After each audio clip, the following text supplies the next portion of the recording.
Hey there, everyone. Thank you so much for joining me on today's episode of Peep into Education. And on today's episode, I have my special guest, Alexia Cruz, joining us all the way from New York. And Alexia was one of the very first individuals who had signed up to join me on my podcast. And I'm really excited to have Alexia on with me and sharing her experiences in the world of education. And so Alexia is the founder of cruzconnectedconsulting.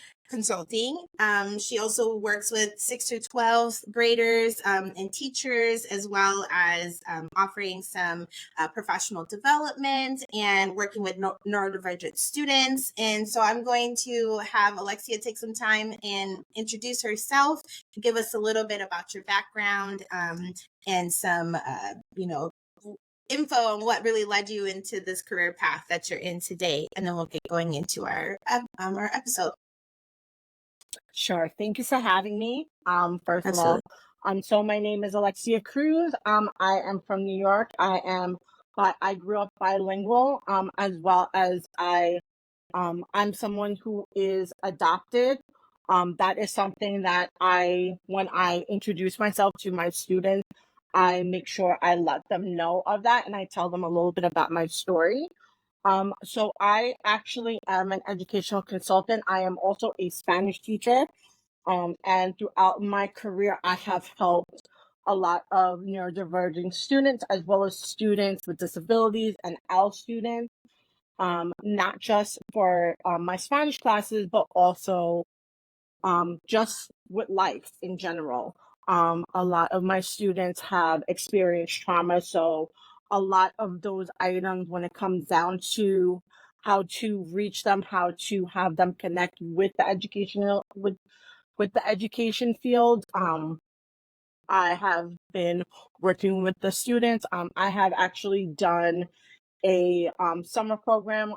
It was called the Freshman Kickoff to kind of help them ease into freshman in high school. So majority of my career has been in high school, but I have also started my career as a middle school teacher. So one of the things that I can kind of say a little bit about my company is that one of the things that I am very invested in is to create targeted professional development for not only just the staff, but also the admin in schools, specifically high schools, because I have noticed throughout the years that a lot of the professional development that has been given is not targeted Right. for teaching these students. Okay. Sorry, I'm just taking notes. Thank you. Yes. Yes, so we're definitely going to get into all of that. So thank you so much for sharing Yes. about a little bit about yourself. And I definitely want to kind of back up a little bit before we get into the topics of conversation and just expand, if you don't mind. Thank you for sharing that, that you were adopted and that you were a bilingual student. And I'm just wondering from your perspective, and as I mentioned, you're the first person guest on my platform from the Latin community, and even a person who's identified that they were adopted. And I'm just curious, you want to share a little bit of your kind of experience through school, like early on, and how that was for you, maybe transitioning with being in the foster care system, or before you were adopted. Or if you were not, please excuse me. I don't want to assume that you were in the foster care system, but if you were, and then as a bilingual student, like what did you experience in early on in school? So it's funny because of the fact that I actually didn't find out that I was adopted until I was in high school, a junior in high school. Okay. And that was actually a very interesting scenario. So think of it like I was kind of in the middle of, making my decision on what I want to do with my life, what college I want to go to, what exactly I want to kind of do. I've always wanted to be a teacher, even when I was younger. I used to play school in my bedroom. So I am one of those students, or I'm going to say one of those teachers who have always been an educator. My aunt actually used to work. Now she's retired. In Pomona College. So I guess you could say I kind of have that education spirit, like not directly, Yeah.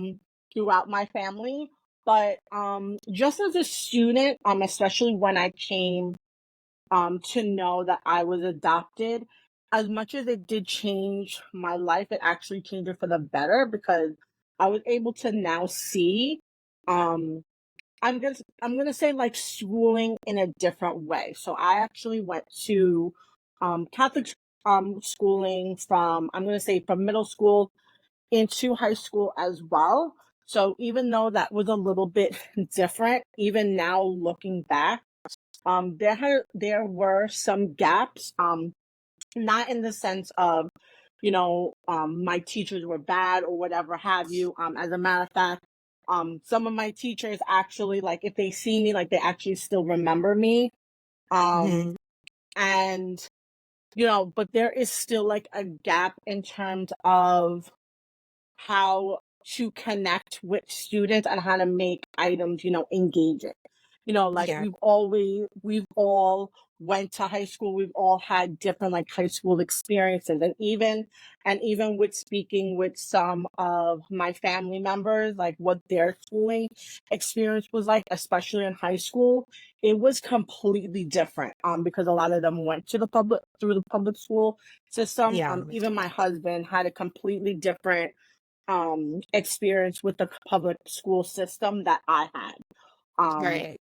and with that, I had it kind of like birthed in me like the very big thing from when I was a junior in high school to now is identity. To basically work on what is my identity, how do I even fit in, and also with, this was throughout until, I'm going to say, when I went to my master's program. So in my master's program, when I was going for education, even though I was, a Spanish, even though I'm going to be a Spanish teacher, how can I help students, or how can I connect with students, because of the fact Hmm. of that not every student that takes Spanish is Latino or Latina Right. or Right. Latinx. Right. So it's like, how can I connect that lens with the students? Just briefly, like, I'm just gonna back up a little bit. In regards to me being bilingual, it actually was an advantage, and as a matter of Yeah. fact, it actually has helped me when it comes down to my students. So not all of my students are bilingual when it comes down to Spanish, but they are bilingual. So it kind of Right. like throughout my master's program, it kind of made me look more into that piece on how to kind of like connect them to it, how to kind of hook them. That even though Yeah. you're not from the Latin community, how does learning Spanish benefit you? Not just, hey, you know, you need a job. A lot of jobs, they need, people that are bilingual or multilingual. How do you kind of like engage it when it comes down to it?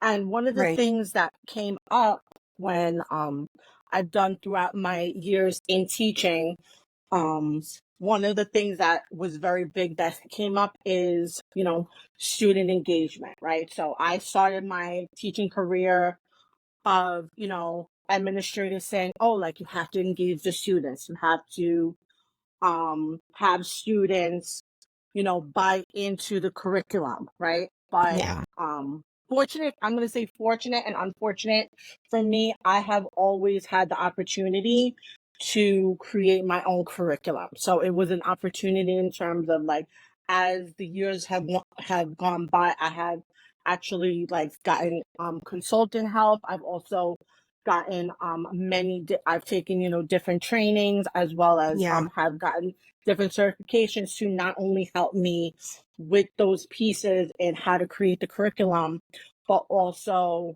like what is this, what is this whole like students with disabilities about, English language learners, like how do they fit into the puzzle of the education system, and Right. how to kind of help them. And Yeah. then the last piece, I'm gonna call it like the SEL trauma informed type of Mhm. piece. This has kind of been like, I'm gonna say like a through line like throughout my not only me finding out that I was adopted through now, but also especially as an educator. I had a very rough like couple of first years as a middle school educator when it came down to engagement. But I finally, like, after 3 years, I kind of was like, what I'm doing is not working. You know, I've had like three different sets of students. There were some things that like worked, but not really. So I need kind of like a change. So that's when I kind of switched to teaching high school, and also I made it a mission to find out that gap. That gap Yeah. that in my regular professional development I wasn't getting Right. because of there are different like mandated items, and also me being a educator who is not an English teacher or a math teacher that is part of the core subject Yeah. areas. My Yes. professional development looked a little bit different. Mhm. um so how can I kind of fill those gaps for Yep. myself, but also kind of pivot in my educational career? So with that pivot, actually, so I started working in Brooklyn at the beginning of my teaching career, and then when I made that pivot, I actually started teaching in Jersey City. I actually still remember all those students. Because they made such an impact in my teaching career that I still, I Yeah. I have some of them on Facebook, like what are they doing, how are they doing? Um, and it was, it has been like something that I don't want to say fall back on, but what did I kind of do to start that process? Like, what are the Yeah. steps that I took to now become the teacher that I am right now? And also, how can I use that to help educators out here, because of the fact Yes. of, even with me speaking not only in my current school, I am still in the classroom, I still do teach Spanish, but I also have some admin roles. I'm a grade team lead, so it's hearing some of the teachers in my grade team as well as the lower school grade team. Me and her kind of like speak very frequently, and to find out like what can we actually do to kind of help the students, kind of help the staff members when it Yeah. comes down to engaging students. So Right. with all of that, I kind of, now it's my mission. Me as an educational consultant, I started my company. I'm gonna say like I started it throughout the pandemic. I Mm. actually started it when I was trying to help teachers with being a Spanish educator. Like, Sure. first year teachers. And I coached a couple of teachers in regards to that. And now, now with me coaching them, two of the big gaps that they had that I've seen from speaking to them to when I first started is that how do you create that culture responsive curriculum, Yeah. despite the book bans, despite just in, I'm going to say, like, lack of information, because it's not Yes. that um I don't feel that we are completely of a bias Right. as educators, as people, but once we get the information, we're able to make a better educated we're able to respond in a better way. So it's Yeah. just about like giving that like more information Yeah. to people Absolutely. to kind of like open up their lens. Yeah. So that's basically Absolutely. what I've done. Awesome. And you definitely just shared all kinds of things. Like you said, so you guys, anytime you guys see me looking down, I'm not being rude. I'm taking notes. So I have to remind people of that. They're like, why do you look down all the time? And you're like, well, because I have to Yeah, take notes to remember what I want to say back so I don't cut you yeah, guys off. yeah, Yeah, so thank you. So kind of starting back, I really appreciated that you said, after your 3 years, your first 3 years of teaching, you realized like certain things that was happening in your classroom you didn't like how it was going. But what I want to commend you for is actually recognizing that and taking the opportunity to pivot and to figure out what was it that you were missing. And that's really important because somebody else mentioned, teachers always, and not saying you, but some teachers want to blame students all day long, right, about what's happening in their classroom. But when you really think about it, like you're going to have the same age level. If you're a third grade teacher, you're always going to have third grade students that are the same age year after year. So the student doesn't change really. It's really, it's just you get a new group. So you're still working with the same kids that have like similar milestones, similar maturity levels, similar all those things. And so if you as a teacher are having issues in the same areas, maybe classroom management, maybe, how do you get them to understand certain math concepts, right? And you still, after 3 years of recognizing it's the same issues, and that's not a student problem, that's a teacher problem. And so to really recognize yeah, that, hey, maybe one, it's me and I need to understand or work better at something, or two, I'm not getting the proper PD to help ensure that I am effectively being an effective educator with my students. And so I love that you recognize that and you took the approach yeah, to kind of bettering that for yourself and for your students.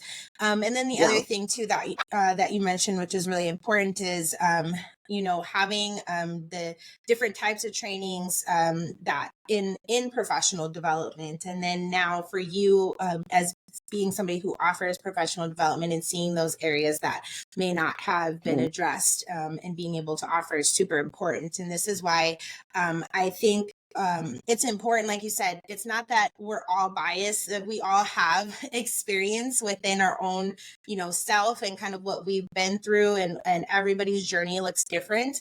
But again, around cultural responsiveness, it's important to kind of, we can't really put ourselves in other people's shoes, but being open to learn about other people's experiences, and really listen to them, as well as kind of looping those students into your classroom, or for us working with adults, like looping the adults into the professional development, like really asking those yeah, questions. What do you need? Like, what is it that you're not that you're struggling with? And for administrators to really listen to that. So I again was talking about a post that you shared on Instagram, yeah, and you talked about high school administrators. You called them out and saying it's time to stop the merry-go-round of the same yearly professional development topics, in which I like completely love that, because again, educators get very bored with the same professional development, and especially it's like, okay, we have heard this like 13,000 times already, like what's new? And the things that I don't like about professional development that we get consistently, especially if it's something that's supposed to be helping us with their efficacy in education, is they're really just kind of like a checks and balances, and it's like we're not doing too much action towards utilizing the PD to really be a better teacher. It's just more of things to kind of work through to say, hey, just make sure you're doing like X, Y, and Z, or it's more curricula driven with academics and not so yeah. much along the lines like you talked about social emotional learning or checking our bias and all of those types of things. So what are what have been some effective professional developments, either that you're offering or that you work through with your PLCs, and how have they been like a little bit different than maybe what traditionally is offered? So currently right now, so the first step in my education consulting is coaching. I do offer one-on-one coaching for educators who, let's just say, you're in a public school that maybe you feel that you're not getting enough help or whatever have you. Um, Usually I coach between teachers that are in their first year to like myself closer to like 5 to 7 years in the education system, because that's also the time when it's like, okay, like they're going to pivot, how to um kind of like advance what they're doing in their classroom.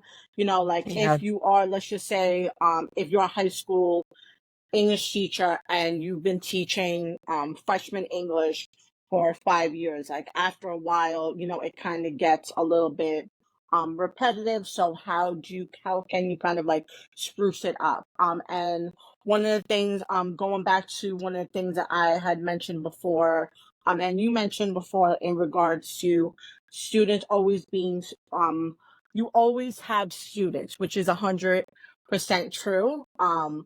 Obviously, throughout the generations, different wants and needs of students have been there. However, I can tell you from my first year of teaching, there are certain trends that like now with my high schoolers, I I see the same trends when it comes down to what do they want, what do they need. So as much as everybody is different, Yeah. there are still those nuances, those pieces in which that like if you have been teaching high school for a while, or that, or just like being a teenager, like there's always these nuances about being a teenager. The question is, Right. how can we reduce that gap of you know like disengagement? How can we reduce that gap of trauma? Even though Hmm. obviously we unfortunately cannot be the end all be all of our Right. students, but how can we kind of help them, seeing as how that they spend majority of their time in the Right. school building? Um, Right. so that is one thing that I do offer. The second thing that I do offer to staff through the admin is I call them their um curriculum clusters. Hmm. So they are kind of some real, I'm going to say like real life application type items, looking at some case studies in which, well, what would you do in this sort of situation? And the idea for it, actually, I went to a professional development at NYU.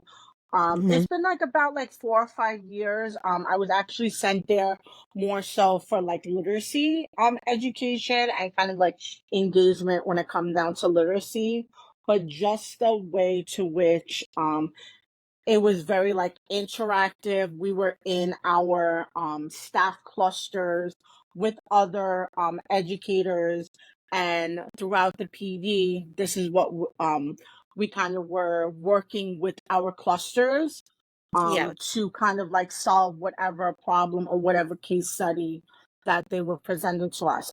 Because one of the things that I have even found, and this is also one of the reasons why I came to the conclusion of like I need to do something else outside of the school building, is that there are a lot of different, like I'm going to say, silos of teachers when it comes down to education.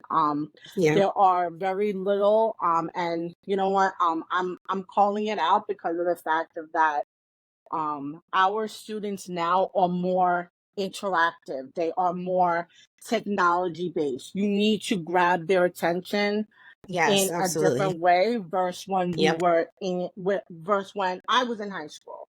Hmm. I would, even though I was a very diligent student, and whether I thought that the teacher was boring or not, I always went, to school. I always did what I needed to do. However, not every student is like me.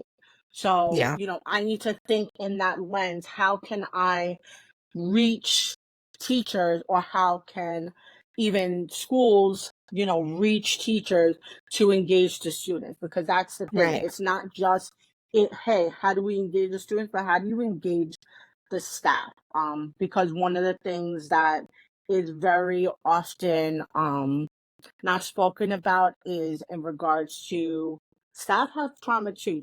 Staff have Right. trauma and things going on as well, and also gaps that maybe they might not want known, right? So we have our students who like disengage, kind of go in the corner, like don't look at me type feeling, because of the fact of that they're embarrassed to say that they don't understand. They're embarrassed, let's just say they have like a literacy gap or whatever have you. Mhm. And I have seen that, especially when it came down to my students with disabilities or my students Mhm. who are English language learners. Especially, I'm going to say with English language learners, there may have been like just a language gap that, Yeah. just kind of, how do we meet them halfway when it comes down to the language gap, and when I say language gap, I don't mean like in all of it, because they may be literate in their language but maybe not in English, and then the same Mhm. thing when it comes down to our students with disabilities. They may excel in, let's just say, right now currently I can speak about one student who has autism. He Mhm. excels in history. Anything Yeah. dealing with history, it's like 100 plus, plus, plus, plus, plus. Yeah. Yeah. Um, what, but when it comes down to math, he may be a little bit more hesitant. Um, Mhm. so how do we kind of like bridge those gaps for Yeah. those students of like, hey, like you are awesome in this? Because a lot of it also has to do with, even though we as I'm gonna say we as humans still need to do certain things in order to gain success in terms Yeah. of, you still need to go to class, you still need to go to work, Yeah. you still need to, have these things in place in order for you to be, successful. Um, Right. However, at the same time, I feel that high school is like a critical age Mhm. when making that like shift of like being being in an individual Right. scenario versus being in more of like a collective scenario that, oh, I'm in a school with, X amount of students in it and we're all going through the same process, but now after Mhm. high school I'm on my own type Right. scenario. So Absolutely. how can we kind of build those gaps, but also for the teachers, how as educators kind of like um just as we I'm going to say just as we um have to put our foot forward, with all the initiatives in terms of, trauma informed instruction, um Mhm. being more culture responsive. We as educators, we need to embody that first. Right. And Exactly. going back to what I was saying in regards to when I started my journey, that was the first step that I had to take. So, in my education consulting business, I know that was a little long winded, but it's It's okay. okay. Yeah.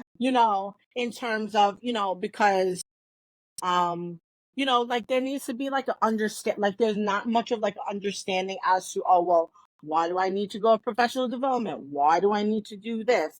Why do I need to make a shift? I've been in the education system for 10 plus years, Yeah. why do I have to make a shift now? Right. And it's Right. important that not just for us, right, but also for the students. A lot Right. of things, politically, a lot of things, in the world has happened that we all have faced in a different way.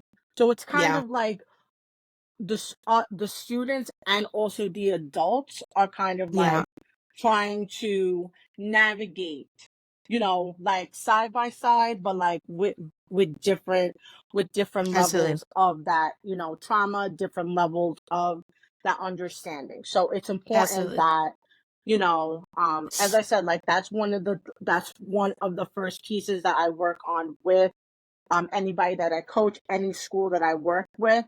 Mhm. is how do you kind of embody that, the culture responsive, how to become like a culture responsive educator? Like what about you can you bring to the table? Like it's not Yeah. just about, a phrase that, oh, this is the new initiative, but how can I be culturally responsive within myself? How can I be culturally responsive with my family? How can I be Yeah. culturally responsive at work?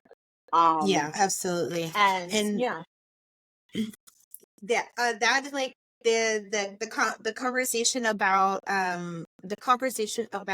having initiatives around being culturally responsive. I mentioned this in another podcast, is like, why is this something that's not already an expectation going into the profession? We know darn well that we will be exposed and be around a multitude of different students, very diverse population, especially if you're working in public education, and depending on what state and what city you're in, right?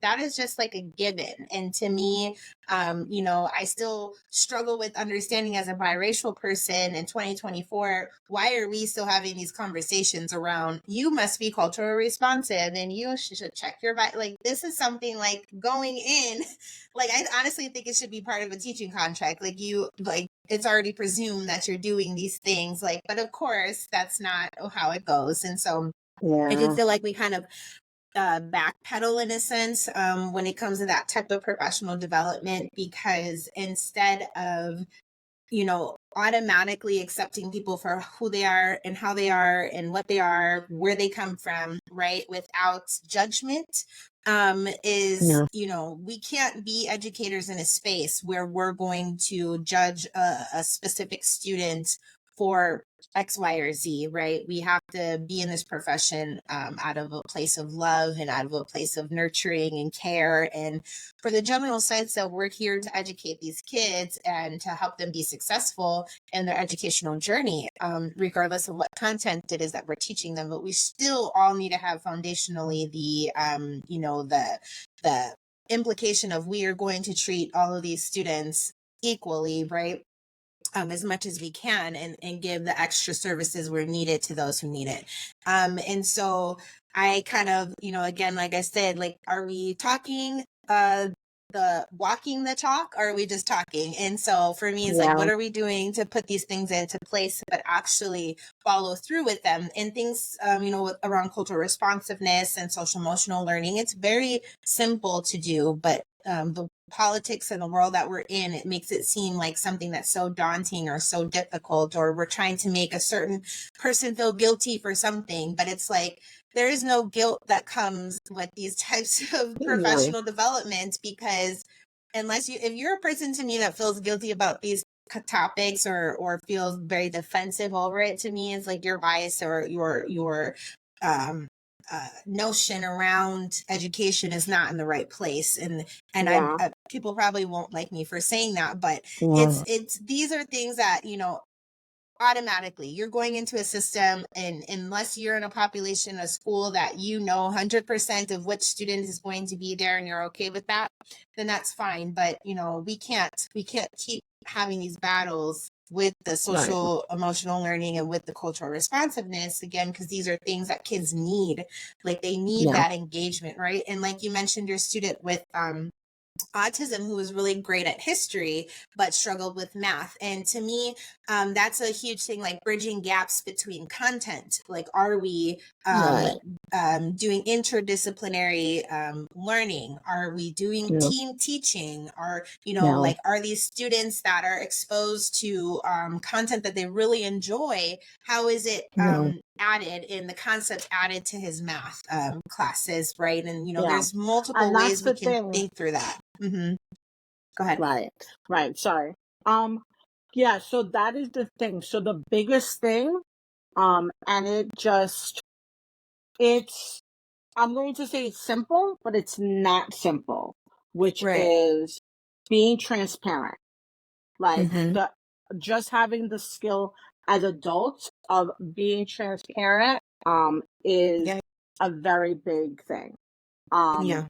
and that's one of the things in these like curriculum clusters that I provide for schools is it's not just, hey, just English teachers just having this professional development, which usually is the thing that happens. Mhm. I like throughout my career, I've seen, different colleagues, like for example, the social studies teachers will go to this professional development, or the math teachers will go to this professional development, but there's not a lot of professional development to which everybody is in the Mhm. same room. Or Right. even if we can't have everybody in the same room, because obviously, we still need to run a school, even Right. grade level wise, like how can we kind of gather together to be productive when it comes down to it. And it also has to do a lot of it also has to do with, because you mentioned about, well, why are these things still, taboo in schools? Why are people Yeah. kind of um reacting in a way of like, oh, like that's not for me. A lot of it has to Right. do with um what is the culture of the school Mhm. that is established. Right. And I feel that like throughout my teaching career, but also in my education consulting business and speaking with different educators, as well as admin. A part of it is culture, like what type of culture you are kind of like exposing your staff and your students to. When I Mhm. used to work in the high school that I used to work with in the Bronx, I still remember like the different things that we have done versus where I teach right now.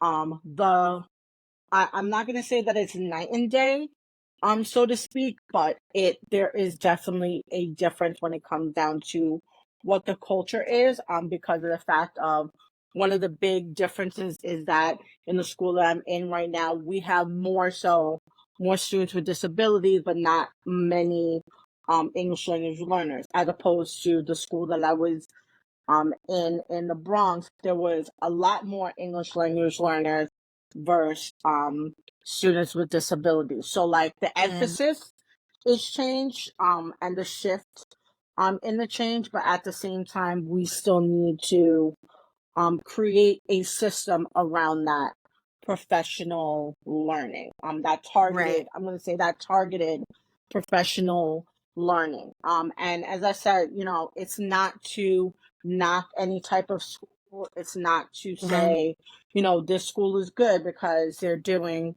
culture responsive teaching, or this school is bad because they're not doing Right. culture responsive teaching. But how can we now, just as schools, whether it's just the administrators gathering together, along with speaking with some of the staff, or even districts, Right. we've seen a change. We now have, another part of it is, oh, the science of reading. This was wrong. So like that actually illuminated in me, like, okay, now we're bringing in the science of reading. All these years, this literacy, Lucy Calkins has been established as like the thing, and now it's not, Mhm. I'm gonna say not the thing no more. Yeah. So we need to look at culturally responsive teaching in that sense, because there has been pieces of culture responsive teaching, and depending on where you teach, right? But Right. now it's like, okay, all these things have happened. We have, all these things going on in the news, even in New York. Every time that I watch the news, there's always something having to do with, well, if there was some sort of exposure to culture responsive practices or culture responsive teaching, this may have been like lessened or may have not even occurred. But unfortunately, due to, whatever have you, now this is occurring. And as I said, one of the things is that it has to be like you have to have a system for it, and it has to Right. be a system of like follow up, because that is one of the things also that I've spoken with teachers about is that, hey, do you even have culturally responsive teaching, or like have you been exposed to this? And some may say yes. And then when I would ask, okay, how do you use it in your classroom? Or has this been spoken about again? A lot of times it is just a one and done, right? Or it's a thing of, oh, it was not even spoken about. I wish I had that in my school, but Yeah. unfortunately we had these other PDs, which is actually important, like obviously for mandated items. I'm going to say, especially when it comes down to special education, we need to know that. English language Right. learners, we need to go ahead and to know that. And then also trauma, any type of like trauma informed or social emotional learning. But it's the point of, okay, we had this PD, so now what is the follow up? What are the next steps? I'm gonna even say like what is the accountability part of Right. it? And within, when it comes down to me being a grade team lead, I take in some of the feedback from the teachers and from the educators, in which how can we help the students. It's more so in like a informal type of way, but if there is like Right. a big need for like, hey, like a lot of people are saying, let's just say, the students are just struggling in like time management. I'm just going to make an example. How can we create a professional development on time management in general? But as I said, part of it is also the teachers embodying it too. So you Right. have to kind of be like, I don't want to say exposed, but it takes a little bit of trust, but also you have to be willing to actually grow. Um Right. I've had a different types of growth, and I know I'm going a little off topic, This is it. but throughout my school, throughout me teaching, I have had to grow. The same Right. teacher that I was at my first year of teaching, and I could even say right now, looking back, I'm like, oh my God. And one of the big things that I remember specifically is that I was teaching my students the same way I was taught. Yep. And that is a huge thing that I was like expecting them to kind of react and kind of perform in the same way that I performed when I was in high school. And, and that is something that it happens. Um Was and that a good or a bad unfortunately, thing for you? um it was actually bad.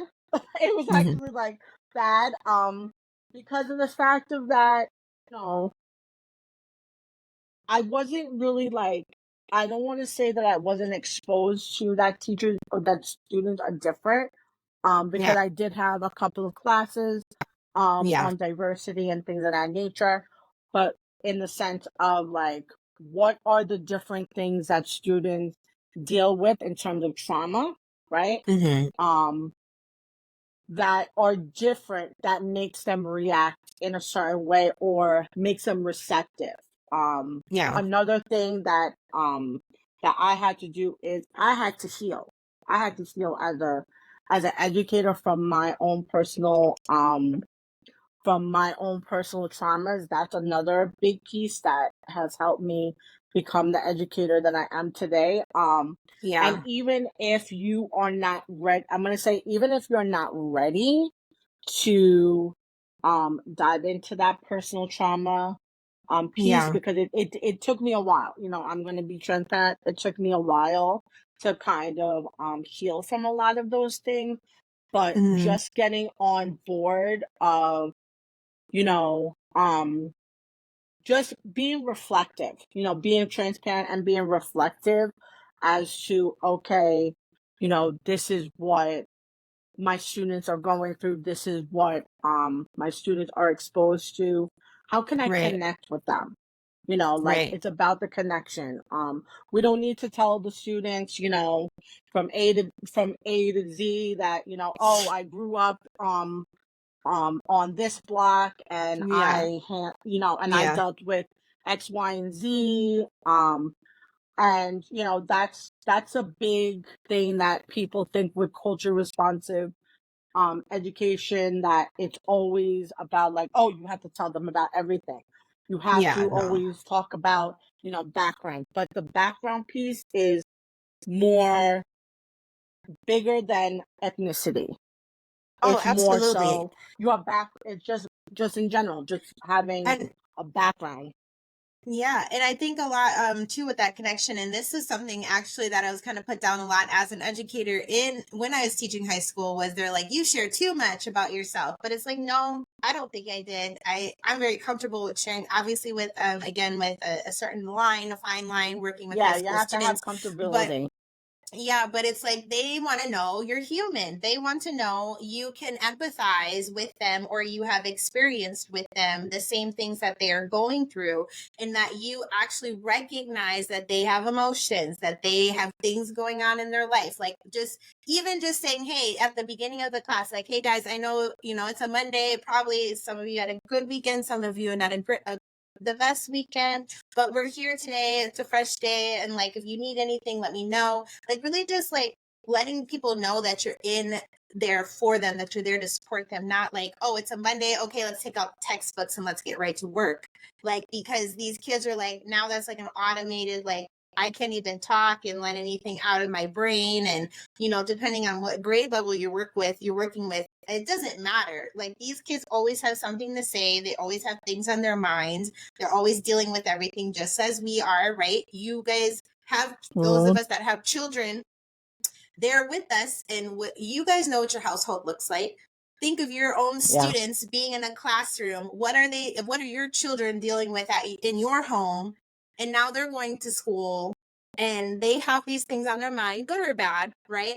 right, But right, it's like right, we have to remind ourselves that these kids are not just automated robots that can right. just sit there and be quiet and not have anything to think about. But they also, the students really want to know that you care and that you can engage with them, and that you pick up the small little clues, like Johnny really likes soccer, or Susie Yeah. really likes Oh yeah. likes anime. Like Yeah. you're paying attention, but you're also making it aware to them that you're paying attention Yeah. in a way that makes them feel comfortable in the Right. class, and therefore they're going to be more inclined to be engaged with you in the academic side of it. And Yeah. that's where I think people really forget there. um my other Yeah. question to you, because we're already kind of getting into our hour, which is Yes. awesome. But my other question to you, as we're working obviously with teachers, and with students, you also mentioned, we talked about family engagement. And what do you find that's important about engaging the family within education? But where are some areas that we may have been missing with family engagement, or maybe some strategies that worked well with some things that you've done through Yeah. your years? So I'm gonna actually start with um when I first started my culture responsive teaching journey, when I used to work in Jersey City. And it's funny because of the fact of that, even though I guess you could say I was kind of in like the starting stages of my culture responsive journey, Yeah. I kind of was like putting all the pieces together from my journey that I was in, from when I found out that I was adopted to when I started my master's program. Okay. And then, you know, obviously beyond. So one of the big things, I created a summer, I created a summer program. They called it like Summer Bridge for the Yeah. incoming freshmen. But one of Uh, the things that I feel was like the most effective is to include the parents or the guardians from the okay. start. And even though Some, unfortunately, with some schools, and just in general, we know that, oh, well, where are we going to get the funding for it? Like, oh, Yeah. we don't have like staff members that kind of want to do that, because of, different cultural items. Maybe they might not feel comfortable or whatever have you. What How could we do this? You need to engage. You need to we called it I want to say like it was like a family interview. The school Yeah. that I was teaching at in Jersey, we didn't have like an application process in terms of like, it was more so like a lottery. Hmm. However, we kind of treated it as like a application process in terms of, we brought them after they were accepted during the summer. We brought the family in along with the student, to kind of get to know them a little bit. Not only to find out, hey, does your child have an IEP? Are they an ENL student? And then also, how can the school support you, but also just to find out a little bit about the family in general, not Right. in an intrusive type Yeah. of way. And I know that, we didn't have 100% of families who decided to participate, Sure. maybe, because they didn't feel comfortable Hmm. about it. But also finding out what the school is that they were in prior to Right. coming into the school, because that can actually give you a very big it can give you a lot of information about the student, not in Yeah. a, and by hearing that, the person that people probably think of like is, oh, well, you're going to have a bias about me because I came from that school over Yeah. there. Yeah. But it's more so, think of it in the lens of what supports did they get over there, Yeah. or what supports were needed that now we can provide. And as I said, a big thing is around culture, and, building culture in the school, but also building those systems and those follow-up systems. And, Right. depending on the school, they may have the infrastructure for it. They may not have the infrastructure for it, but, Right. Right. actually making the point of trying to create something of that magnitude, it helps, because It I've does. seen it happen. Absolutely. And it, even though you may not get 100% as to what the family is about, what the student is about, because, you know, um, I'm gonna say Jimmy's not gonna say something in front of their parents that, like, maybe in school, Hmm. come October and November, they're going to exposed to, their teachers or their classmates or whatever have you. But that piece is super important, engaging the parents Absolutely. from the beginning. And Absolutely. also the way that parents are, engaged throughout the process of the student going in there, going into the school, especially when it comes down to high school. In middle school, I've seen, I worked at a K through 8 school, so it was a little bit different. A lot of the students kind of, graduated up into the middle school. So Yeah. like the same systems that the grammar school had, the middle school had. Yeah. But when it comes down to the high school, that's a completely different scenario. And Hmm. parents or families sometimes drop off. I have some parents that are like very invested, like no matter what, Yeah. in their child education, but unfortunately, there are some parents that may drop off, that, that connection of like, hey, your child is accepted, and bringing them in from the beginning, and engaging them from the beginning might be a help, to kind of like reduce those, gaps when it Absolutely. comes down to family engagement. Yeah, and that's great. And I'm a when I ran our small private or public charter school, that's what we did. Parent engagement was the essential key, right? It takes a village, of course, to raise children, and again, we as teachers can't expect certain things for our parents if we're not doing a certain amount of engagement, or administrators, but parents, the same thing. You can't expect certain amount of things from your teachers, especially if you're not taking the time to put in that effort to connect with those Agreed. teachers, or go to parent teacher conferences, do these open houses, and take your kids to the summer bridge. Like, there's so many missed opportunities. And again, there's multiple reasons why parents cannot be involved or engaged as much as they may like to be. But the more important thing Right. is taking advantage, putting things on calendars. But Yeah. schools, you have to give parents dates. Like, don't wait till the Right. last minute to Right. And to give them that's the thing information. also. Mm-hmm. Right. And multiple ways to engage. I recently Yep. actually just had a parent meeting, and we have a family engagement app, Parent Yeah. Square. So Mm-hmm.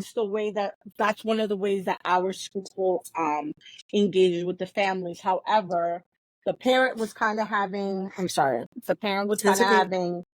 trouble with logging in or whatever have you. But how Mm-hmm. can we still have, let's just So, say, a workshop for parents yeah. to kind of if to troubleshoot that, like, oh, if you're having this trouble with, whatever app, just like a tutorial, or even like online, Yeah. because sometimes like location of the school can also be a issue for parents in terms of like how to get there.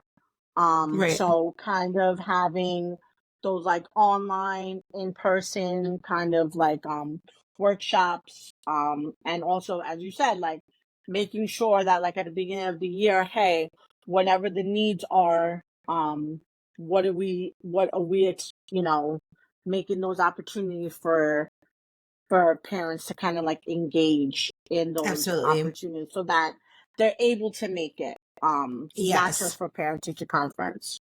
Sure, exactly. And not just those, right? Because sometimes those are even twice a year, once a year, depending on the school, but so many different options, right? And opportunities. And so you definitely shared a lot with us today. And so we'll probably have to connect on another time as well. But I'm Yes. wondering, is there any like kind of final message or thought about, right on top of your mind, like what is something that we should actively start working on now to help better our education system? What do you think about that? So the one thing I'm gonna say, I have two things under the umbrella of systems to create Mm-hmm. effective systems and follow-up systems throughout the school. The first one is you need to have a targeted plan for professional development, not just mandated professional development, but actually see what is needed, not always necessarily also what the teachers want. Right. And when I say want, I mean some of their wants might actually be valid wants, but Mm-hmm. something they may need, they may not say, hey, like I need this. But Mm-hmm. basically having that balance when it comes down to those targeted items. And then just what we were just talking about is centering various ways to engage the families. And also starting with once they are accepted into the Mm-hmm. school, what are the next steps to engage the families before September when the student Yeah, is sitting in those seats? absolutely. Thank you so much. I definitely agree to all of that, of course. So, Alexia, where can the viewers connect with you for your business or for your platforms? And go ahead and put all those in there. Yeah, so I'm actually I am on Instagram, so you can go to at cruzconnectedconsulting, and I am there. The link in my bio has all the different events that I am actually going to be participating in. I'm going to be presenting at the Simply Coaching Summit in July, as well as some resources. And a if you are a educator that is watching this and saying like, hey, I need help there is a link in my bio to schedule a brief conversation with me to see how I can help you. And also for organizations as well as schools, if this is Nice. something that your school needs, just reach out to me and we can kind of like schedule something in regards to how I can help your staff. Awesome. Thank you so much. And I'll be sure to link all of those in the comments in the chat below. But everybody, thank you so much for watching. And Alexia, thank you so much for joining me on our episode today. So please be sure to like, follow, and share myself, Kylie Elizabeth, the virtual educator, and Alexia Cruz on Cruz Yes. Connected. And I appreciate you all. And thank you very much. Everyone have a great day. Yes. Thank you so much. Bye. Yes. Bye.